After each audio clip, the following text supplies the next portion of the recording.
ஏன் இது சொல்றேன்னா, இவங்களோட பிரச்சனையே இவங்களால பார்க்க முடியலன்னா மக்கள் பிரச்சனை எப்படி பார்ப்பாங்க?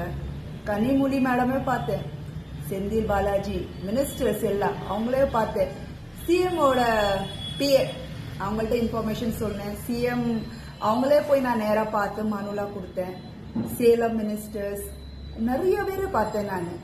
இதுல எனக்கு என்ன புரிஞ்சிச்சுன்னா, யாரும் எது பண்ண போறது இல்லை, ஹெல்ப்லாம் பண்ண மாட்டாங்க. நம்ம தான் போராடணும்.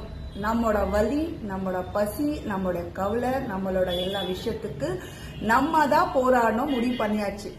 நீங்க கோர்ட்டு ஜட்ஜு அவங்கள நம்பினாலே போதும். நான் நம்புறேன். கண்டினியூ போராடுங்களேன், நீதி கிடைக்கும். இன்னைக்கு இல்லைன்னா நாளைக்கு. சோர்ந்து போகாதீங்க. நான் இந்த ப்ரூஃப் காட்டுறேன், இந்த போட்டோஸ்லாம் நான் காட்டுறேன். ஏன்னா இவங்கள பார்த்து தான் எனக்கு இன்னும் வெறிதா வருது.